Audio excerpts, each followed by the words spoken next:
오순절 후 10번째 주일 하나님께서 우리에게 주신 성경 본문 말씀은 사도행전 5장 12절에서 16절까지의 말씀입니다. 제가 이 말씀을 봉독할 때 이 시간 살아계신 우리 하나님의 귀한 음성을 직접 들으실 수 있기를 소망합니다.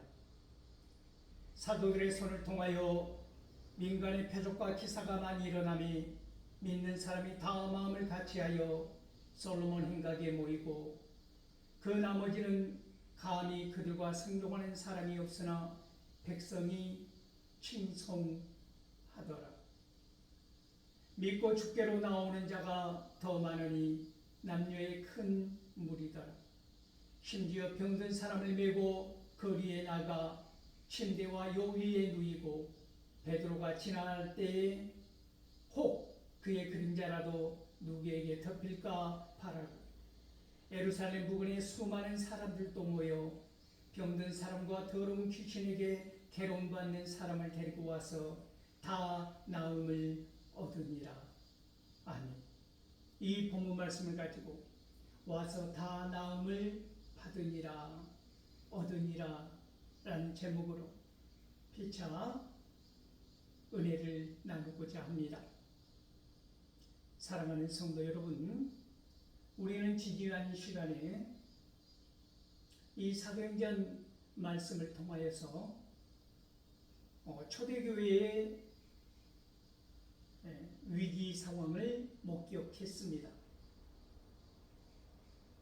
아나니아와 삽비라를 통해서 교회가 어떠한 순수성을 지키고 유지해야 하는가에 대해서 가슴 떨리게 보지 않았습니까? 그리고 오늘은 그런 교회의 위기사항을 또 다른 물결로 은혜의 물줄기로 바꿔주시는 하나님의 놀라운 계획을 보게 되는데 초대교회가 어떻게 부흥을 이루었으며 그 위기를 극복하고 하나님의 사람들로 하여금 많은 무리들이 사도들의 그 헌신과 열정과 복음을 전하는 그러한 설교를 통하여서 그리고 초대교회 성도들이 보여주는 섬김과 수고를 통하여서 어떻게 교회가 성장하고 발전하였으며 그 당시에 백성들은 어떠한 마음을 지니고 있었는가에 대해서 살펴볼 수 있는 중요한 본문입니다.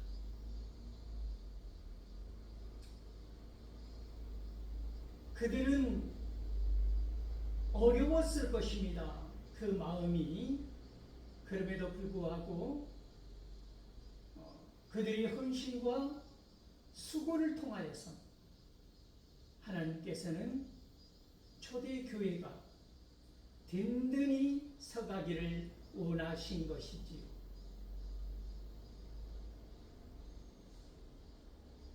어찌 보면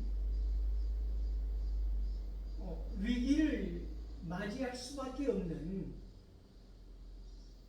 그런 당혹스러운 환경 가운데서도 하나님께서는 교회를 지키시기를 원하셨다고 하는 것이지요. 교회를 지키시기 위하여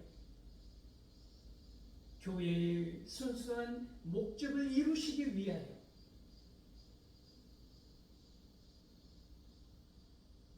혹독한 시간을 주셨다고 하는 것이지요.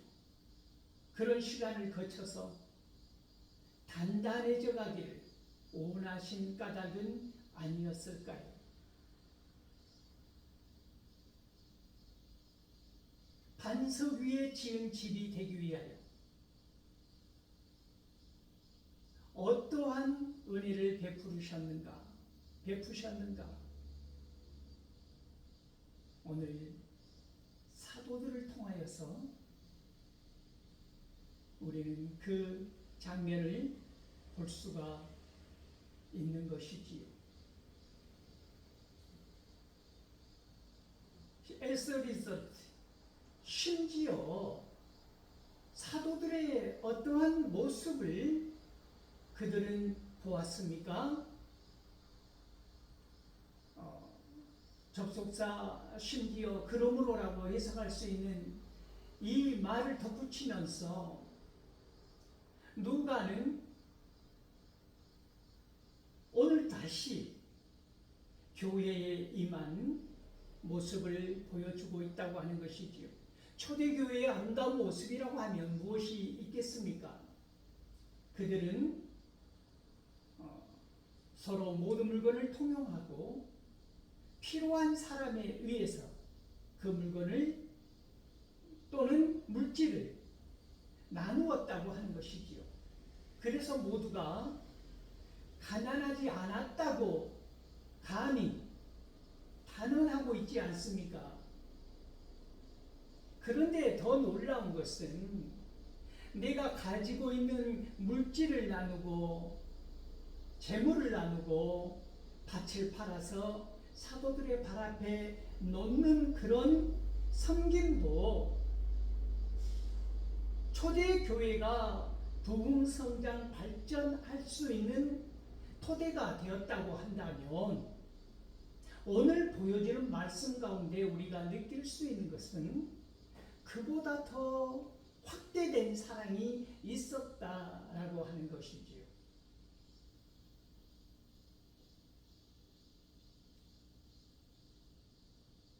마태복음 9장 20절 말씀을 보면 그리고 마가복음 6장 56절 말씀을 보면 우리는 예수님의 겉옷에 손을 대기만 하여도 예수님의 옷자락을 만지기만 하여도 내 병이 낫겠다고 생각한 혈우병 앓은 여인에 대해서 우리는 그 본문을 기억하고 있지 않습니까?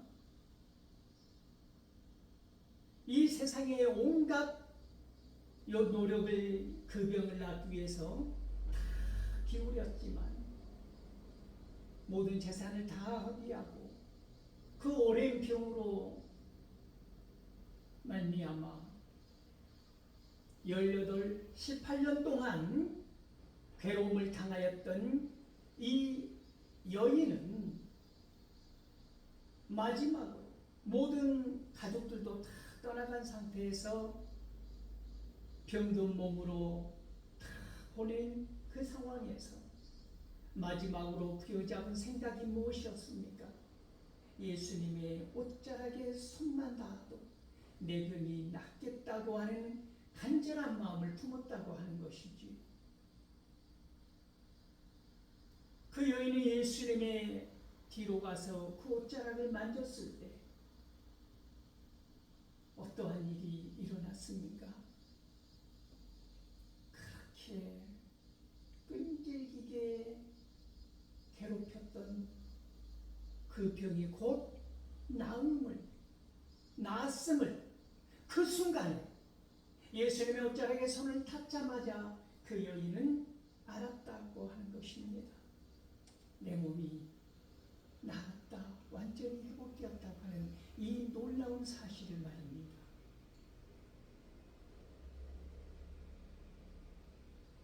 사도들을 통하여서 오늘 본문에 의하면 사도들의 손을 통하여서 그러한 역사를 하나님께서는 이루시기를 원하셨다고 하는 것입니다. 사도들이 가는 곳마다 사도들이 기도하고 사도들이 병낫기를 원하여 간구하였던 그런 사람들마다 회복되고 치유함 받으며 일어나더라고 하는 것이지요. 하나님께서 사도들을 손으로, 왜 본문은 사도들의 손을 통하여서라고 강조하고 있을까요?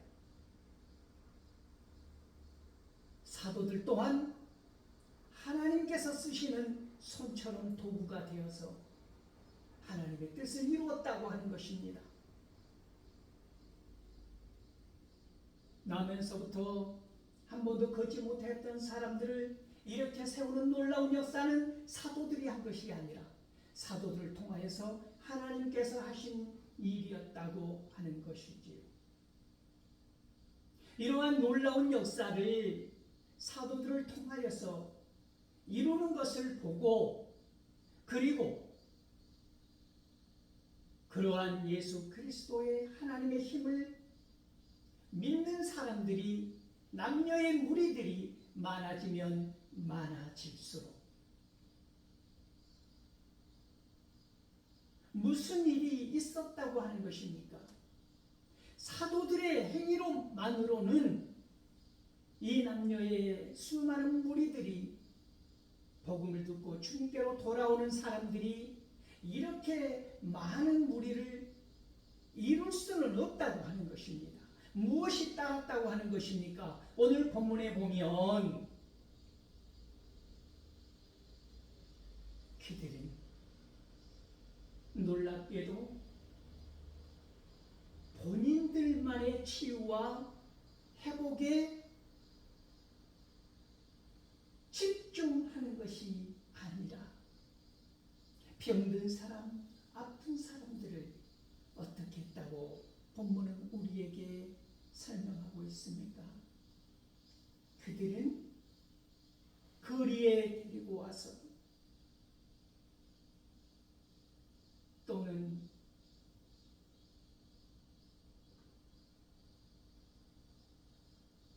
요나 그 위에 올려놓아서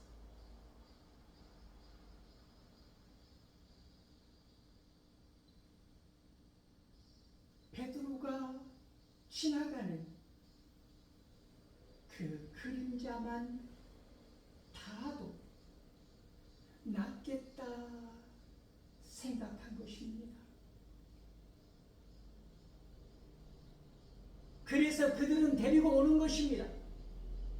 이웃을 데리고 오고, 가족을 데리고 오고, 병든 자를 데리고 오고, 고통받는 자를 데리고 오고,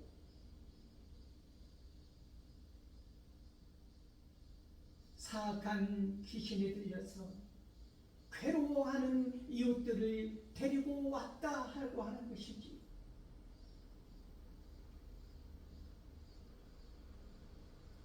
데리고 와서 나음을 입게 한 것, 이것이 초대교회가 성장하고 발전할 수 있는 흉흉한 계기였다고 하는 것이지.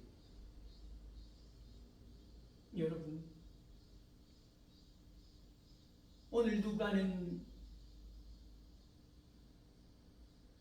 치유함 받은 것을 그보다 더 앞서서 그들이 데리고 온 수고를 보여주고 있다고 하는 것입니다. 이렇게 초대교회의 성도들은 무엇을 했다고 하는 것입니까? 자발적인 헌신을 했다고 하는 것이지요. 누구에게 보이기 위해서, 나를 자랑하기 위해서가 아니라 내 이웃의 고통이, 내 이웃의 슬픔이, 내 친구의, 친척의 괴로움이 나와 똑같은 무게로 느껴지고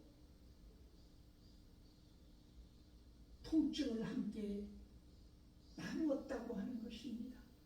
그래서 그들은 가지고 있는 물질을 나눌 수 있었으며 밭을 팔아서 사도의 발 앞에 놓을 수 있었다고 하는 것이죠. 아나니아와 삽비라와 같은 마음으로는 결코 할 수 없는 이타적인 마음, 이타적인 사랑을 했다고 하는 것입니다. 한 사람 또 한 사람, 그들이 그렇게 마음을 나누기 시작했을 때 누가 알더라는 것입니까? 믿는 무리 속에 합류하지 못한, 그러나 그들이 하는 일을 눈여겨보았던 그들은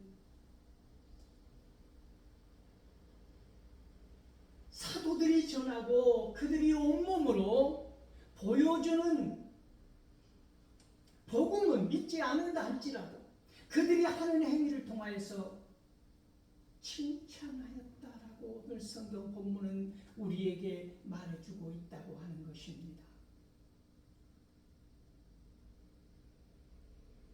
내가 가지고 있는 물질을 나누는 것은 어려울 것 같습니까? 오히려 그보다 더 어려운 것은 내 이웃에게 사랑의 관심을 내 몸에 향하는 것만큼 비례하게 내 이웃에게 쏟는 정성입니다.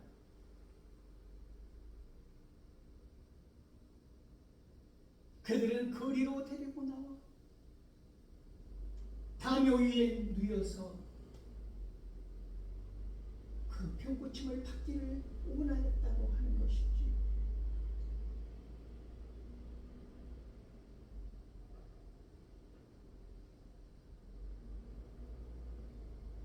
사도행전 19장에서도 바울이 에베소에 복음을 전하는 그런 장면을 보지 않습니까? 그때 바울을 통해서 하나님께서 이루신 놀라운 역사가 있었다고 하는 것입니다. 그때 사람들은 바울이 쓰는 손수건이나 바울이 쓰는 앞치마를 갖다가 덮기만 해도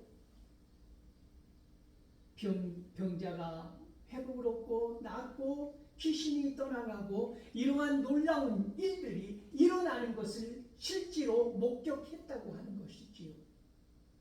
이것이 미신이다 아니다 이게 중요한 것이 아니라고 하는 것입니다. 하나님은 그렇게 바울의 손수건과 앞치마를 이용해서라도 그것을 사용하셔서라도 하나님의 뜻이 하나님의 은혜가 하나님의 사랑이 하나님의 긍휼하심이 드러나기를 원하셨다고 하는 것입니다. 바울이 지니고 있는 물건이 신령한 것이 아니라 하나님께서 바울을 통하여서 바울이 쓰던 그 물건을 통하여서 하나님께서 하신 역사가 놀랍다고 하는 것이지요. 이와 동일하게 하나님께서는 오늘 이 시간 바울의 그림자라도 덮이기를 그래서 낫기를 원하였다고 하는 이 간절함이 오늘 우리에게 있는가 역설적으로 물으시는 것입니다.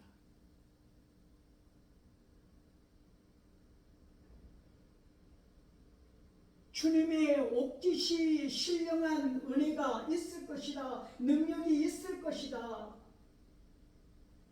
라고 생각한 이 혈루병 앓는 여인의 믿음을 보시고자 한 것입니다. 예수님의 어찌하게 손만 대어도 내 병이 낫겠다라는 믿음이 오늘 저와 여러분에게 있느냐 하는 것입니다. 믿지 않은 사람에게 오늘 내 생활과 내 성격과 내 삶과 내 신앙을 보고 그들이 칭찬하는 삶을 살아가느냐 묻는 것입니다. 역설적으로. 그리고 준엄하게 오늘 하나님께서 우리에게 물으시는 질문은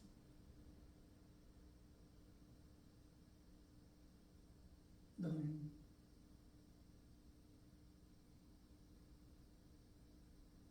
베드로의 그림자가 덮인다고 하는 것이 헛된 신학이고 미신이라고 치부해버리기 전에 믿느냐? 하나님의 은혜가 덮이는 그곳에는 우리가 생각할 수 없는 놀라운 표적과 기사가 이적이 일어났다고 하는 사실을 오늘 이 순간 믿느냐? 그리고 너는 할 수 있느냐? 누군가 병들어 죽어가고 있는데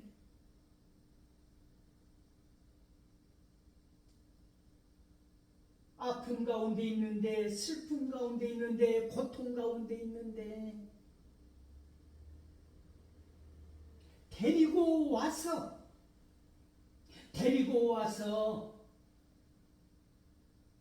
치유함 받게 그 병이 떠나가고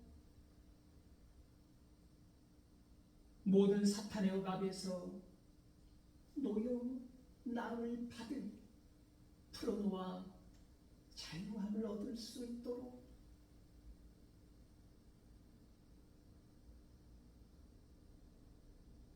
내 이웃을, 너의 친척을, 너의 친구를, 너의 형제와 자매를 데리고 와서 병 낫기를 간구하고 있느냐라고 물으신다고 하는 것입니다. 그런 간절한 마음으로 데리고 오기만 한다면 어떻게 하시겠다는 것입니까? 다 낫게 하시는 것, 다 낫게 하리라고 하는 것. 그것이 오늘 하나님께서 우리에게 주신 약속의 말씀 아닙니까?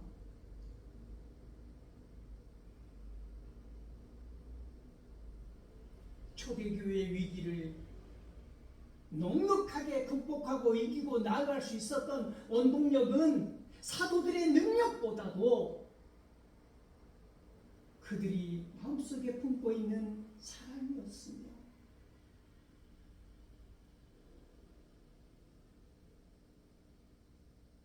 그들의 섬김과 헌신의 모습을 본 그리고 그들을 통해서 예수님을 영접하고 복음을 듣고 하나님께로 나아왔던 사람들의 삶이 어떠한 삶이었다고 하는 것입니까? 백성들에게 칭찬받을 수 있는 삶을 살아갔다고 하는 것입니다.